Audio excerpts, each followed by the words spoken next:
प्याज के किसानों के लिए चालू कैलेंडर ईयर साल 2022 एक खराब साल माना चाहिए क्योंकि किसानों को प्याज के भाव नहीं मिले। गौरतलब है कि हमने आपको अक्टूबर महीने में प्याज की अच्छी तेजी की बात कही थी, जो कि अक्षर सत्य साबित हुई, लेकिन उसके बाद प्याज के अंदर कुछ गिरावट भी देखी गई। दोस्तों, नाफेड के पास 2.50 यानी 2.5 लाख टन प्याज का वितरण पूरे देश में हुआ।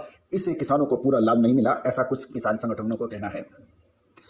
प्याज का जो स्टॉक माल, ये भी एक महत्वपूर्ण बात है कि किसानों द्वारा स्टॉक किए गए माल में से अब मात्र 2% ही माल बचा है। अतः भाव बढ़ा था, जिस किसानों को फिलहाल जो तेजी का लाभ नहीं मिला, अब और साथ साथ किसानों का खर्चा भी नहीं निकला, ऐसा कुछ किसान संगठनों का कहना है। दोस्तों, प्याज में इस समय निर्यात की मांग की बात करें तो भारतीय प्याज की डिमांड बांग्लादेश, थाईलैंड, मलेशिया सहित कुछ देशों में अच्छी है। पाकिस्तान में बाढ़ के कारण और चीन में भी फसल कम है, जिससे भारतीय प्याज की समय निर्यात मांग अच्छी है, जिससे भाव थोड़ा बढ़ा भी है और आगे बढ़ने की भी संभावना बन रही है। प्याज के बाजारों में 3-4 दिन से अच्छा समर्थन मिल रहा है और इसके अंदर औसतन माल, यदि हम गुजरात की बात करें तो वहाँ 15 से 21 रुपये प्रति किलो के हिसाब से भाव है, जबकि 4-5 दिन पहले से ये 3 से 4 रुपये की बढ़त पर है। गुजरात में नई प्याज की अराइवल भी है और दूसरे राज्यों की मांग भी अच्छी बन रही है। खासकर यदि राजस्थान और पंजाब लाइन की मांग अच्छी होने से बाजार में तेजी का माहौल नजर आ रहा है।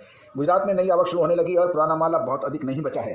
पुराने स्टॉक में माल अब माइनर या पुछड़िया कहा जा सकता है, जिसमें बहुत कम माल बचा हुआ है, जो थोड़े दिनों में पूरा हो जाएगा। जिसके पास 100 मन प्याज की मांग निकले, ऐसे स्टॉक अब किसानों के पास नहीं है, क्योंकि किसानों के पास मात्र 2 से 5% ही स्टॉक बचे होने के समाचार हैं। राजकोट की हम बात करें गुजरात में, तो प्याज की अराइवल यानी आवक 10 से 13 हज़ार कट्टे के बीच में आ रही है और आने वाले कुछ दिनों में ये 2000 बोरी की घटबढ़ भी हो सकती है। इससे अधिक अनुमान नहीं लगाया जा रहा है। जहाँ तक सौराष्ट्र में प्याज की फसल की बात करें तो वहाँ कम आने के समाचार हैं और बुआई भी कम हुई है। राजकोट यार्ड में आवक धारणा से कम आ रही है। सामान्य रूप से 30 से 35 हज़ार कट्टे की आवक होनी चाहिए, लेकिन वहाँ अभी कम के समाचार हैं। प्याज की आवक गोडल, जामनगर और मोरबी की ओर डाइवर्ट हो रही है और उन तीनों केंद्रों में आवक डिस्ट्रीब्यूट होने के कारण, बढ़ने के कारण राजकोट में आवक कम बताई जा रही है।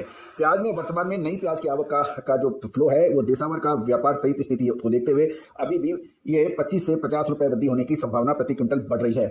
दोस्तों, नए प्याज की आवक 15 फरवरी तक औसत आती रहने की उम्मीद है और इस चरणों में बुआई होने से आवक उसी तरह से स्टेप यानी चरणों में ही आएगी।